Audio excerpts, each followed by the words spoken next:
Hello, नमस्ते प्यारे विद्यार्थियों और प्यारे दोस्तों। आप सभी को एक पुनः इम्पोर्टेंट हेल्पफुल अपडेट के अंतर्गत स्वागत है। और यहाँ बात करने वाले आपके 3 अभी जो मेजर इशू है ना, आपके एग्ज़ाम फॉर्म से रिलेटेड, ड्यू फॉर्म से रिलेटेड, और एक और इम्पोर्टेंट डाउट। तो हमने सोचा कि यहाँ पर आपको फाइनली कंक्लूजन बता देता हूँ कि आपको क्या करना है। बिल्कुल ये आप सबके लिए इम्पोर्टेंट होगा। देखो, पहला तो इम्पोर्टेंट जो काफ़ी टाइम से स्टूडेंट का सवाल था कि सर हमें रेगुलर से प्राइवेट होना है या किसी को प्राइवेट से रेगुलर होना है, तो हो रहा है या नहीं हो रहा। ठीक है, तो ध्यान रखिए। यहाँ पर पहली बात करूँ, अभी ऑनलाइन कोई प्रोसेस नहीं है। ऑनलाइन नो, यानी ऑनलाइन तो कोई प्रोसेस नहीं है रेगुलर से प्राइवेट होने का, कोई ऑप्शन नहीं दिया जा रहा है। फिर भी अगर आपको रेगुलर से प्राइवेट होने के लिए और कंक्लूजन करना है तो आप ऑफलाइन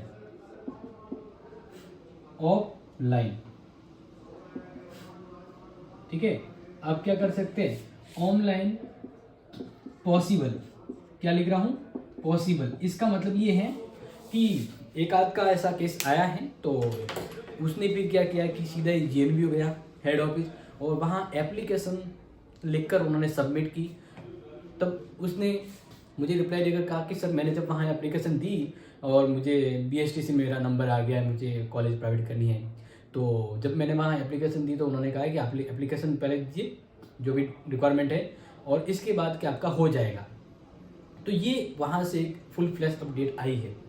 तो रेगुलर से प्राइवेट और प्राइवेट से रेगुलर होने के लिए ऑनलाइन तो कोई प्रोसेस नहीं है। डायरेक्ट मैं मना कर रहा हूँ, नहीं, सेमेस्टर सिस्टम में नहीं है।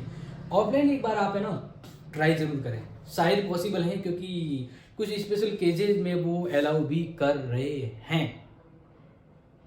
ऐसा हमारे पास एक केस आया है जब उन्होंने मुझे कहा, तो मैंने सोचा ये आपको अभी बता देता हूँ, क्योंकि अभी एग्जाम फॉर्म चल रहे हैं, आपको फाइनली कोई डिसीजन लेना होगा। ठीक है, तो ये हो गया पहला डाउट क्लियर। दूसरा, जिसके ड्यू सब्जेक्ट है ना, बिल्कुल ये मैंने कल भी कहा था और वापस कह रहा हूँ, जिनके ड्यू सब्जेक्ट है उनका एग्जाम फॉर्म में फिल नहीं हो रहा है, टिक नहीं हो रहा है, तो फिर एग्जाम कब होगा।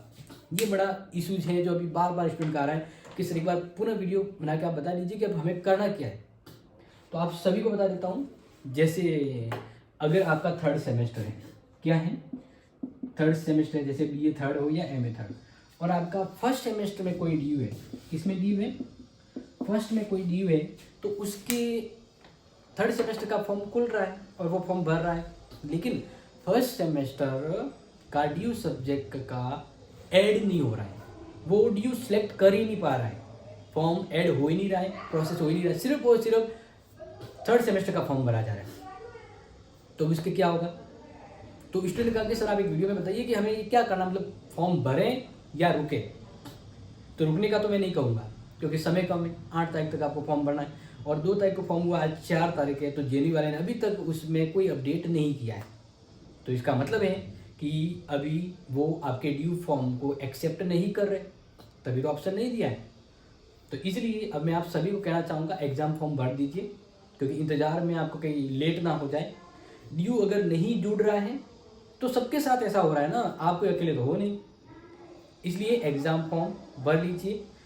ओके, एंड देन फाइनली अगर मैं बता दूँ, अगर JNBU ड्यू जिसका है और एग्ज़ाम करवाना चाहता है, तो हो सकता है कि वो आपके बिना आपके कहे वो ड्यू एग्ज़ाम का पेपर आपको एडमिट कार्ड में ही मेंशन कर दे, या अगर वो स्पेशल आदेश निकालेगा तो मैं आपको बता दूंगा। लेकिन फिलहाल आपको किसी का भी ऐड नहीं हो रहा है, जो ड्यू पेपर है उसका कोई ऐड नहीं हो रहा है, तो आप फॉर्म भर लीजिए।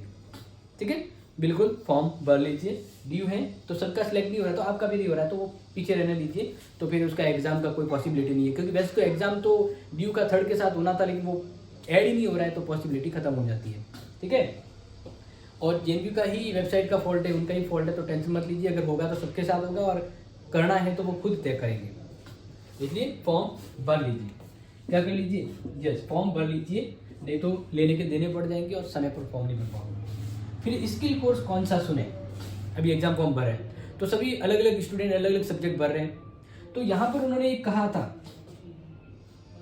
क्या लिखा था उन्होंने, फिल एनी वन।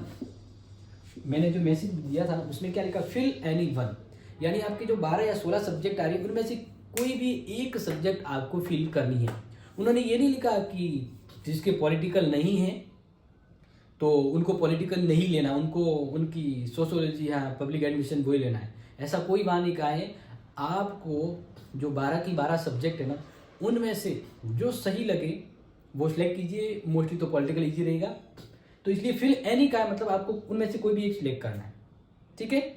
और अगर ये प्राइवेट वालों के बताओ, रेगुलर वालों के उनकी कॉलेज से खुद वो बता देंगे कि आपको कौन सा फिक्स करना है, लेकिन प्राइवेट वालों को तो मैं यहाँ बता देता हूँ कि एनी वन बोला है, मतलब आपको उन 12-16 सब्जेक्ट जो भी है उनमें से कोई भी अपनी पसंद की सिलेक्ट करना है। भले आपका पॉलिटिकल है या नहीं भी है तो आप पॉलिटिकल सिलेक्ट कर सकते हैं, क्योंकि जब एनी वन बोला गया है तो मतलब आपको उनमें से कोई भी एक सिलेक्ट करना है। देन इस पर कोई दोहराए नहीं है, और ये उनकी ओर से जो स्पष्ट आदेश है तो उसी को मैं आपको बता रहा हूँ। इस तरह से ये 3 जो आपके डाउट थे मैंने बता दिए हैं। अब मुझे लगा आपका डाउट नहीं होगा, फिर भी अगर कोई रहता है तो बिल्कुल कमेंट कर लीजिएगा। Thank you so much, see you soon next important class. जय हिंद।